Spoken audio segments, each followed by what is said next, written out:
12वां अध्याय देवी चरित्रों के पाठ का महात्म्य। मैं 3 नेत्रों वाली दुर्गा देवी का ध्यान करता हूँ। उनके श्रीअंगों की प्रभा बिजली के समान है। वे सिंह के कंधे पर बैठी हुई भयंकर प्रतीत होती है। हाथों में तलवार और ढाल लिए अनेक कन्याएं उनकी सेवा में खड़ी है।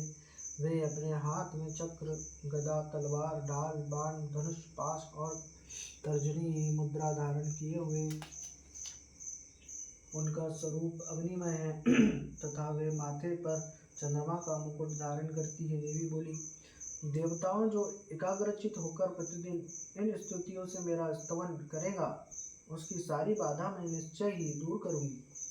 जो मधुकैटभ का नाश, महिषासुर का वध तथा शुंभ निशुंभ के संहार के प्रसंग का पाठ करेगा तथा अष्टमी, चतुर्दशी और नवमी को जो भी एकाग्रचित हो भक्तिपूर्वक मेरे उत्तम महात्म्य का श्रवण करेगा, उन्हें कोई पाप नहीं छू सकेगा।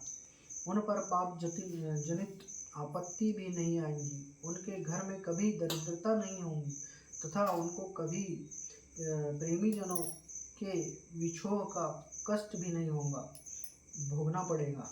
इतना ही नहीं, उन्हें शत्रु से, लुटेरों से, राजा से, शस्त्र से, अग्नि से तथा जल की राशि से भी कभी भय नहीं होगा। इसलिए सबको एकाग्रचित होकर भक्तिपूर्वक मेरे इस महात्म्य को सदा पढ़ना और सुनना चाहिए। यह परम कल्याणकारक है। मेरा महात्म्य महामारी जनित समस्त उपद्रव तथा आध्यात्मिक आदि तीनों प्रकार के उत्पादों को शांत करने वाला है। मेरे जिस मंदिर में प्रतिदिन विधि पूर्वक मेरे इस महात्म्य का पाठ किया जाता है, उस स्थान को मैं कभी नहीं छोड़ती। वह सदा ही मेरे सानिध्यान बना रहता है। बलिदान, पूजा, होम तथा महोत्सव के अवसरों पर मेरे इस चरित्र का पूरा पाठ तथा श्रवण करना चाहिए। ऐसा करने पर मनुष्य विधि को जानकर या बिना जाने भी मेरे लिए जो बलि, पूजा या होम आदि करेगा, उसे मैं बड़ी प्रसन्नता के साथ ग्रहण करूंगी। शरत काल में जो वार्षिक महापूजा की जाती है, इस अवसर पर जो मेरे इस महात्म्य को भक्तिपूर्वक सुनेगा, वह मनुष्य मेरे प्रसाद से सब बाधाओं से मुक्ति तथा धन, धान्य एवं पुत्र से संपन्न होगा। इसमें तनिक भी संदेह नहीं। मेरे इस महात्म्य, मेरे प्रादुर्भाव की सुंदर कथाएं तथा युद्ध में किए गए हुए मेरे पराक्रम सुनने से मनुष्य निर्भय हो जाता है। मेरे महात्म्य का श्रवण करने वाले पुरुष के शत्रु नष्ट हो जाते हैं, उन्हें कल्याण की प्राप्ति होती है तथा उनका कुल आनंदित रहता है। सर्वत्र शांति, कर्म में बुरे स्वप्न दिखाई देने पर तथा ग्रहजनित भयंकर पीड़ा उपस्थित होने पर मेरा महात्म्य श्रवण करना चाहिए। इससे सब विघ्न तथा भयंकर ग्रह पीड़ा शांत हो जाती है और मनुष्यों द्वारा देखा हुआ दुखद स्वप्न शुभ स्वप्न में परिवर्तित हो जाता है। बाल ग्रहों से आक्रांत हुए बालकों के लिए यह महात्म्य शांतिकारक है तथा मनुष्यों के संगठन में फूट होने पर यह अच्छी प्रकार मित्रता कराने वाला होता है। यह महात्म्य समस्त दुराचारियों के बल का नाश करने वाला और इसके पाठ मात्र से राक्षसों, भूतों तथा पिशाचों का नाश हो जाता है। मेरा यह महात्म्य मेरे सामीप्य की प्राप्ति कराने वाला है। पशु, पुष्प, अर्घ, धूप, दीप, गंध आदि उत्तम सामग्रियों द्वारा पूजन करने से, ब्राह्मणों को भोजन कराने से, होम करने से, प्रतिदिन अभिषेक करने से, नाना प्रकार के अन्य भागों का अर्पण करने से तथा दान देने वाले आदि से 1 वर्ष तक जो मेरी आराधना की जाती है और उसमें मुझे जितनी प्रसन्नता होती है, उतनी प्रसन्नता मेरे इस उत्तम चरित्र का एक बार श्रवण करने मात्र से हो जाती है। यह महात्म्य श्रवण करने पर पापों को हर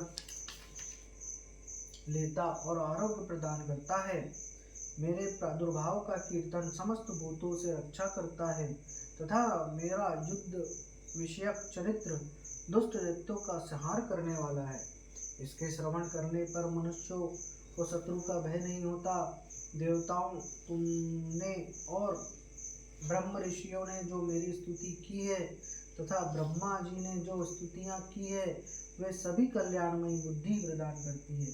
वन में, सूने मार्ग में अथवा दावानल से घिरे जाने पर, निर्जन स्थान में लुटेरों के दाव में पड़ जाने पर, या शत्रुओं से पकड़े जाने पर, अथवा जंगल में सिंह, व्याघ्र या जंगली हाथियों के पीछे करने पर, कुपित राजा के आदेश से वध या प्रबंध के स्थान में ले जाए जाने पर, अथवा महासागर में नाव पर बैठने के बाद भारी तूफान से नाव में डगमगा होने पर, और अत्यंत भयंकर युद्ध में शस्त्रों का प्रहार होने पर, अथवा वेदना से पीड़ित होने पर कि बहुना सभी भयानक बाधाओं के उपस्थित होने पर जो मेरे इस चरित्र का स्मरण करता है, वह मनुष्य संकट से मुक्त हो जाता है।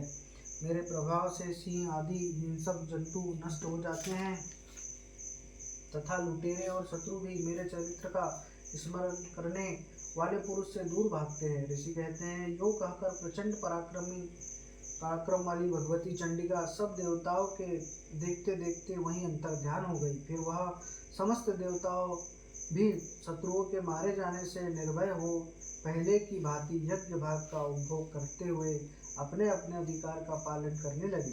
संसार का विध्वंस करने वाली महाभयंकर अतुल पराक्रमी देव शत्रु शुंभ तथा महाबली निशुंभ के युद्ध में देवी द्वारा मारे जाने पर शेष दैत्य पाताल लोक में चले गए। राजन, इस प्रकार भगवती अंबिका देवी नित्य होती हुई भी पुनः पुनः प्रकट होकर जगत की रक्षा करती है। वे ही इस विश्व को मोहित करती है, वे ही जगत को जन्म देती है, वे ही प्रार्थना करने पर संतुष्ट हो विज्ञान एवं समृद्धि प्रदान करती है। राजन, महाप्रलय के समय महामारी का स्वरूप धारण करने वाली यह महाकाली ही इस समस्त ब्रह्मांड में व्याप्त है। वे ही समय समय पर महामारी होती है और वे ही स्वयं अजन्मा होती है हुई भी सृष्टि के रूप में प्रकट होती है। वे सनातनी देवी ही समयानुसार संपूर्ण भूतों की रक्षा करती है। मनुष्य के अभुद्य के समय वे ही घर में लक्ष्मी के रूप में स्थित हो उन्नति प्रदान करती है, और वे ही अभाव के समय दरिद्रता बनकर विनाश का कारण होती है। पुष्प, धूप और गंध आदि से पूजन करके उनकी स्तुति करने पर वे धन, पुत्र, धार्मिक बुद्धि तथा उत्तम गति प्रदान करती है। इसी प्रकार श्री मार्कंडेय पुराण में सार्वजनिक मंत्र की कथा के अंतर्गत देवी महात्म्य में फल स्तुति नामक 12वां अध्याय पूरा हुआ। बोलो दुर्गे मैया की जय।